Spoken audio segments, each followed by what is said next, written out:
हाय दोस्तों, ये heat and mass transfer का लेक्चर नंबर 86 है।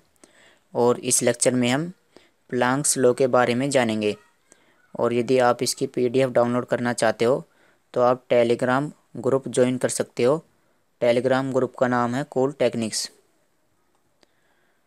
तो सबसे पहले हम प्लांक्स लॉ के स्टेटमेंट के बारे में जानेंगे और फिर इसका हम फॉर्मूला जानेंगे, फॉर्मूला क्या है। और उसके बाद हम जो प्लांक ने इस तरह का ये ग्राफ दिया था, इस ग्राफ के बारे में हम जानेंगे और इस ग्राफ की हम करैक्टरिस्टिक्स जानेंगे। ठीक है, तो सबसे पहले हम इसका स्टेटमेंट जान लेते हैं कि इसका स्टेटमेंट क्या होता है। तो इसका स्टेटमेंट क्या है, देखो इसका स्टेटमेंट ये है कि जो मोनोक्रोमेटिक इमिसिव पावर होती है, monochromatic emissive power for a black body, ये जो होती है ये किसका फंक्शन होती है, ये फंक्शन होती है वेवलेंथ और एब्सोलूट टेम्परेचर। तो monochromatic emissive power for a black body is a function of wavelength and absolute temperature. तो ये इसका स्टेटमेंट है। अब फंक्शन का मतलब ये है कि जो मोनोक्रोमेटिक इमिसिव पावर होती है वो वेवलेंथ और टेम्परेचर पर डिपेंड करती है। मैं आपको फंक्शन का सीधा सीधा सा मतलब इस तरह से समझाता हूँ कि जैसे कि हमारे पास ये एक रेक्टेंगल है और रेक्टेंगल की जो लेंथ है वो कितनी है L, और इसकी जो हाइट है या विड्थ है वो कितनी है B। तो इसका एरिया कितना हो जाएगा A=L×B। तो हम यहाँ से कह सकते हैं कि जो एरिया है वो किस पर डिपेंड करता है, लेंथ और ब्रेथ पर। यदि हम लेंथ में चेंज करेंगे तो एरिया में भी चेंज आएगा, और यदि इसी तरह से हम ब्रेथ में चेंज करेंगे तो एरिया में भी चेंज आएगा। तो हम यहाँ पर कह सकते हैं कि जो एरिया है वो किसका फंक्शन है, लेंथ और इसकी विड्थ, इन दोनों का। ठीक है, तो ये तो इसका है स्टेटमेंट। अब चलिए इसका फॉर्मूला जान लेते हैं। तो फॉर्मूला क्या है, E λB, यानी monochromatic emissive power of a black body वो कितना होता है, देखो C1 × λ⁻5 अपॉन e⁻C2/λT-1।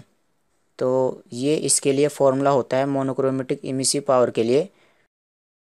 और आप यहाँ पर देख भी सकते हो कि जो मोनोक्रोमेटिक इमिसिव पावर है वो केवल लैम्डा और एब्सोलूट टेम्परेचर इन दोनों पर डिपेंड करती है, बाकी तो ये कांस्टेंट है C1 और C2।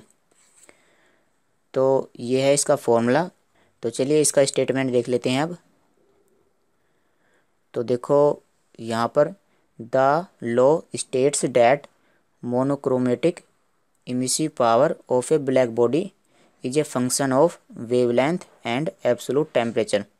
ठीक है, और the monochromatic emissive power of a black body is given by E λB, यानी monochromatic emissive power of a black body equal to C1 क्या है यहाँ पर कांस्टेंट है और C2 भी कांस्टेंट है। तो C1 × λ⁻5 अपॉन E की पावर या एक्सपोनेंशियल C2/λ×T-1। और यहाँ पर C1 और C2 की वैल्यू कितनी है, 2πc²h, और C2 की वैल्यू है C × h/k। तो यहाँ पर ये जो C है ये क्या है, वेलोसिटी ऑफ लाइट, और h क्या है, प्लैंक्स कांस्टेंट, और यहाँ पर ये k क्या है, बोल्ट्जमैन कांस्टेंट।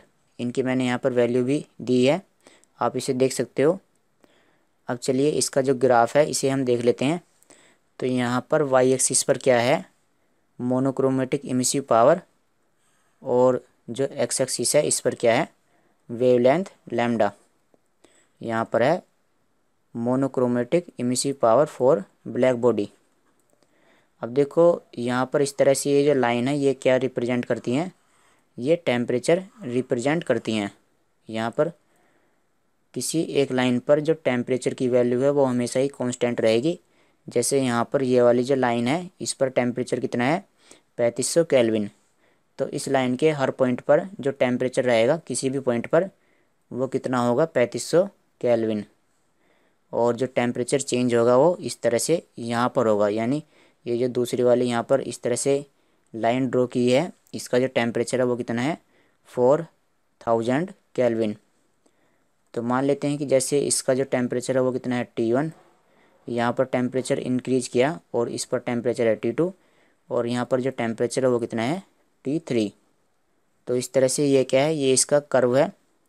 अब चलिए जो इसकी करैक्टरिस्टिक्स हैं उन्हीं को जान लेते हैं, उसी से हमें इस ग्राफ के बारे में पता चलेगा। तो सबसे पहली वाली करैक्टरिस्टिक देखो यहाँ पर क्या है, the energy emitted at all wavelength increases with rise in temperature. तो जब हम टेम्परेचर इंक्रीज करते हैं तो जो एनर्जी इमिट होती है उसकी वैल्यू भी इंक्रीज हो जाती है, यानी टेम्परेचर के इंक्रीज करने से जो एनर्जी इमिट होती है वो भी ज़्यादा होने लगती है। यहाँ पर टेम्परेचर के इंक्रीज करने से जो मोनोक्रोमेटिक इमिसिव पावर है वो भी क्या हो जाएगी, इंक्रीज हो जाएगी। तो आप यहाँ पर देख सकते हो ग्राफ में, जैसे मान लेते हैं कि पहले यहाँ पर एक इस तरह से यहाँ पर एक लाइन ड्रॉ कर लेते हैं। तो सबसे पहले यहाँ पर देखिए कि इस वाले टेम्परेचर T1 पर जो मोनोक्रोमेटिक इमिसिव पावर थी वो कितनी थी, ये वाली वैल्यू थी। और उसके बाद टेम्परेचर T2 पर जो मोनोक्रोमेटिक इमिसिव पावर है वो कितनी है, ये यहाँ से इतनी है। और टेम्परेचर T3 पर जो मोनोक्रोमेटिक इमिसिव पावर है वो कितनी है, ये है। ठीक है, तो मोनोक्रोमेटिक इमिसिव पावर का मतलब क्या है, radiation emitted by a body per unit area and per unit time and also per unit wavelength.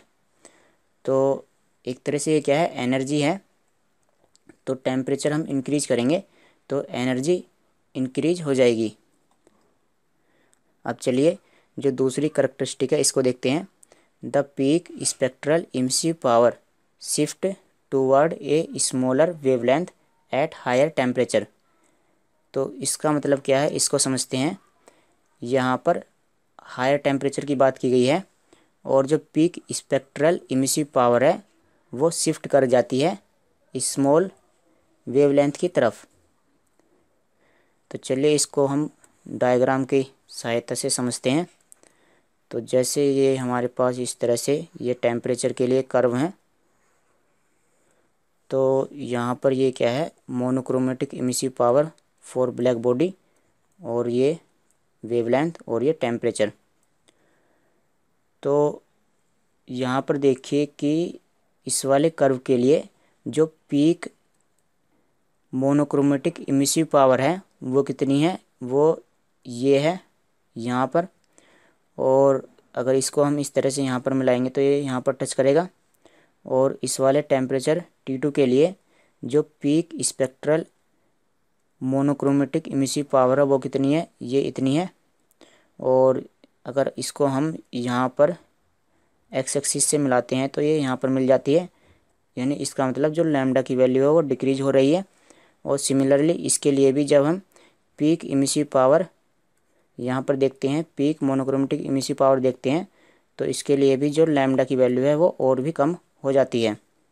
तो इस तरह से हम कह सकते हैं कि मोनोक्रोमेटिक इमिसिव पावर की पीक वैल्यू के लिए लैम्डा की वैल्यू जो है वो डिक्रीज होती जाती है।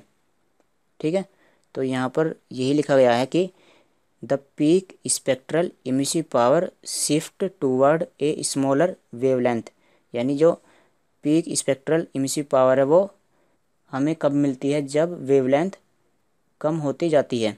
अब चलिए थर्ड करैक्टरिस्टिक की बात कर लेते हैं। The area under the monochromatic emissive power versus wavelength at any temperature gives the total emissive power of a black body. तो किसी भी कर्व के जो नीचे का जो एरिया है, जैसे इस तरह से ये जो कर्व है इसके जो नीचे का जो ये एरिया रहेगा वो हमें किसकी वैल्यू देगा, टोटल इमिसिव पावर। ठीक है, तो यहाँ पर टोटल इमिसिव पावर के लिए फॉर्मूला भी गिवन है कि इसकी वैल्यू कितनी होती है, integration from 0 to infinite monochromatic emissive power for a black body into d lambda. तो चलिए दोस्तों आज की वीडियो में इतना ही। इससे अगली वाली वीडियो में हम वीन्स डिस्प्लेसमेंट लॉ के बारे में जानेंगे। और यदि आप इसकी PDF डाउनलोड करना चाहते हो तो आप टेलीग्राम चैनल ज्वाइन कर सकते हो। Thanks for watching the video.